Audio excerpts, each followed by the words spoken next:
सबसे पहले हम देखते हैं failure of the rods in tension. Socket and spigot cotter joint में जो रोड्स का डायमीटर होता है वो दोनों तरफ सेम होता है। जब ये रोड्स अत्यधिक तनाव की स्थिति में टूटती है तो इनका इफेक्टिव डायमीटर डी होता है, जो कि रोड का डायमीटर है। इस स्थिति में जो इनका रेजिस्टेंस एरिया जो होता है इनका, वो वृत्त के क्षेत्रफल के बराबर होता है, और वृत्त का क्षेत्रफल होता है a = π/4d²।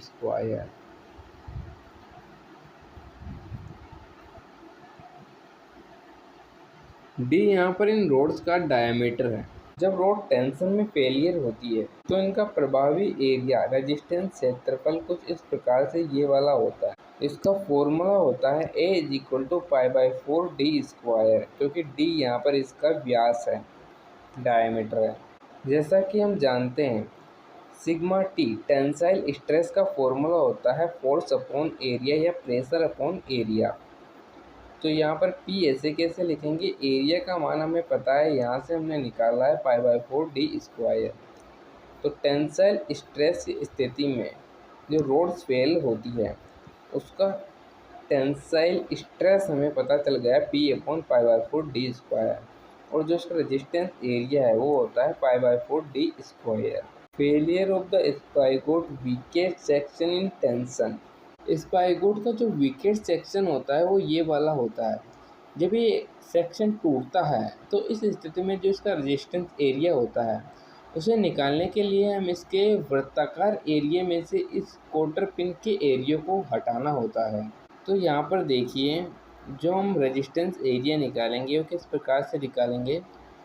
जो स्पाइगोट का वृत्ताकार क्रॉस सेक्शन एरिया है, जो यहाँ से इसके टूटने पर मिलेगा हमें, वृत्ताकार क्रॉस सेक्शन एरिया है, उसका क्षेत्रफल जो होता है वो होता है π/4d²। लेकिन यहाँ पर जो स्पाइगोट का डायमीटर है वो होता है यहाँ पर d2। तो यहाँ पर d के स्थान पर d2² आ जाएगा। यहाँ पर जो क्वार्टर पिन का डायमीटर हम घटाएंगे वो एक आयत का डायमीटर की तरह हम हटा सकते हैं। तो आयत का डायमीटर यहाँ पर होता है लंबाई इंटू चौड़ाई। तो हम इस प्रकार से देखते हैं क्वार्टर पिन को, ये क्वार्टर पिन है मान लीजिए। तो क्वार्टर पिन की जो यहाँ पर चौड़ाई है वो यहाँ पर होती है t, और जो इसकी जो ऊंचाई है वो इस व्यास के बराबर ही होती है d2। तो यहाँ पर हम इस लंबाई और चौड़ाई के गुणनफल के लिखते हैं d2 × t। तो यहाँ पर इस लंबाई और चौड़ाई का गुणनफल जो है वही यहाँ पर एरिया होगा। तो हमें क्रॉस सेक्शन रेजिस्टेंस एरिया यहाँ पर मिलता है π/4d2² - d2t। जब स्पाइगोट का वीकेस्ट सेक्शन टेंशन में टूटता है तो उसका रेजिस्टेंस एरिया कुछ इस प्रकार से ये वाला होता है। इस एरिया का जो फॉर्मूला होता है वो होता है π/4d2² - d2 × t। क्योंकि π/4d2² तो ये वाला एरिया हो गया, माइनस ये बीच वाला एरिया हम जब करेंगे तो माइनस ये बीच वाला एरिया यहाँ पर होता है d2 × t। जैसा कि हम पहले से जानते हैं सिग्मा टी टेंसाइल स्ट्रेस का फॉर्मूला होता है P/A। तो यहाँ पर A का मान रखेंगे हम π/4d2² - d2 × t। ये हमारे पास नेट फॉर्मूला यहाँ पर प्राप्त होता है। Failure of the spigot end in cursing.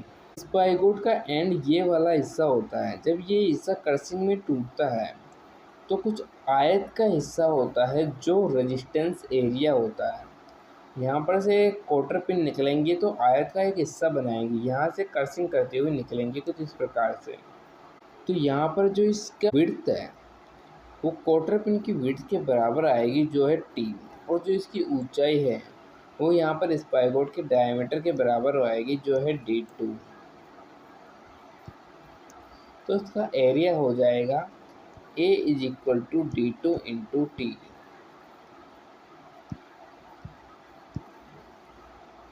देखिए इसका रेजिस्टेंस एरिया। जब स्पाइगोट का एंड कर्सिंग में फेलियर होता है तो इसका जो इफेक्टिव डायमीटर या रेजिस्टेंस क्षेत्रफल जो इसका होता है वो हम डायग्राम की सहायता से निकालते हैं। तो इसका रेजिस्टेंस क्षेत्रफल कुछ इस प्रकार से ये वाला होता है।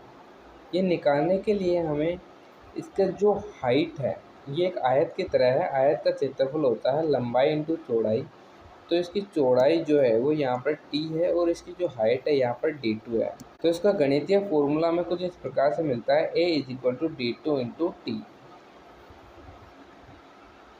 और सिग्मा c का फॉर्मूला हम जानते हैं, कर्सिंग स्ट्रेस होता है P/A। तो P यहाँ पर प्रेशर और A यहाँ पर जो एरिया हमने निकाला है यहाँ से d2 × t। यहाँ पर प्रेशर या फोर्स दोनों हम मान सकते हैं P के स्थान पर। Failure of spigot end in shearing. जब स्पाइगोट का एंड शियरिंग में टूटता है तो उसका रेजिस्टेंस एरिया कुछ इस प्रकार से होता है। यहाँ से क्वार्टर पिन कुछ इस प्रकार से निकल जाती है और जो ये वाला हिस्सा है और ये वाला हिस्सा है ये रेजिस्टेंस एरिया की श्रेणी में आता है।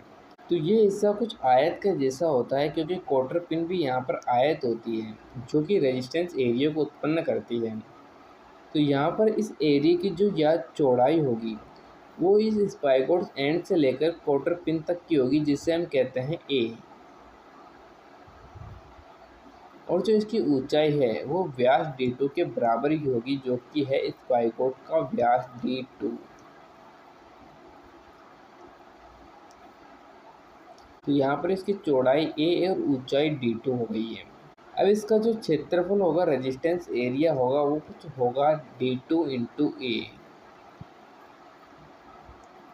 लेकिन हम एक चीज़ जानते हैं कि शियरिंग में जो एरिया होता है वो दुगना होता है क्योंकि एक एरिया इस साइड का होगा और एक एरिया इस साइड का होगा।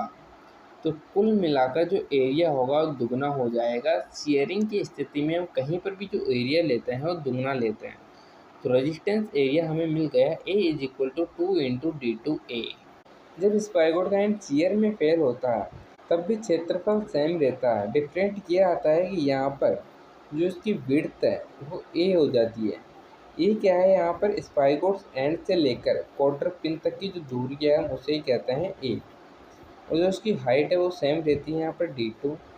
एरिया यहाँ पर हो जाता है A = a × d2। लेकिन शियरिंग में है तो यहाँ पर 2 लग जाता है।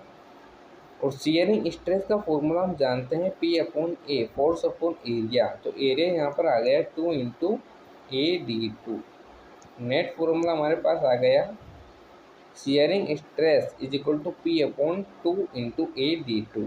Failure of spigot collar in shearing. ये यहाँ पर स्पाइगोट का कॉलर है। जब ये शियरिंग में फेल होता है तो यहाँ से ये इस प्रकार से हट जाता है और जो ये वाला हिस्सा है ये वाला हिस्सा रेजिस्टेंस एरिया में होता है जो इसके निकलने के बाद यहाँ पर बचता है कुछ इस प्रकार से। तो इस एरिया की जो चौड़ाई होती है वो होती है t1 और इस एरिया की जो ऊंचाई होती है वो होती है d2। क्योंकि यहाँ से ये एरिया इतना ही होता है, ऊपर वाला एरिया तो यहाँ से निकल जाता है शियरिंग के कारण। जो स्पाइगोट का डायमीटर है वही डायमीटर यहाँ पर इफेक्टिव डायमीटर के रूप में काम होता है जो कि है d2। तो यहाँ से इसका एरिया निकलता है हमारे पास एक बेलन की परिधि के रूप में, क्योंकि बेलन की परिधि होती है 2πRh। तो यहाँ पर 2r के स्थान पर हम लिख सकते हैं d2, क्योंकि r का दुगना करने पर ही हमें व्यास प्राप्त होता है। और h के स्थान पर हम लिखते हैं इसकी जो चौड़ाई है t1। तो हमें यहाँ से इसका एरिया मिलता है A = पाई ऐसे की ऐसे 2r के स्थान पर d2 और t1 h के स्थान पर t1। कुछ इस प्रकार से ये एरिया होता है A = पाई d2 t1। तो स्पाइगोट का कॉलर जब शियरिंग में फेल होता है तो यहाँ से कुछ इस प्रकार से यह कॉलर निकल जाता है। जब ये कॉलर निकलता है तो यहाँ पर रेजिस्टेंस एरिया ये वाला आ जाता है। जो ये एरिया है यहाँ पर वो एरिया यहाँ पर रेजिस्टेंस एरिया के रूप में आ जाता है। इसी एरिया को हम निकालते हैं। तो ये एरिया क्या है, एक प्रकार से एक बेलनाकार रोड की परिधि है, यानी कि एक बेलन की परिधि है एक प्रकार से। तो बेलन की परिधि का जो फॉर्मूला होता है वो होता है 2πRh। तो यहाँ पर 2 और r को मिलाकर हमने बनाया है d2, क्योंकि व्यास जो होता है त्रिज्या का दोगुना होता है। और जो एच के स्थान पर हमने यहाँ पर लिया है T1। T1 क्या है यहाँ पर, जो स्पाइगोट कॉलर है उसकी थिकनेस को हम कहते हैं T1। तो यहाँ पर हमें नेट फॉर्मूला मिला एरिया का A = पाई D2 T1। और शेयरिंग स्ट्रेस का फॉर्मूला हम जानते हैं, shearing stress = force upon area यानी force upon pi D2 T1। यहाँ पर हमने 2 इसलिए नहीं लिया क्योंकि हम एक परिधि के रूप में एरिया निकाल रहे हैं। यदि हम किसी इस प्रकार से आयत के रूप में या वृत्त के रूप में एरिया निकालते तो दोनों तरफ का होता, इसलिए हमें 2 लेना पड़ता। लेकिन यहाँ पर एक परिधि के रूप में निकाला है और परिधि केवल एक ही होती है, इसलिए यहाँ पर 2 नहीं लिया है हमने।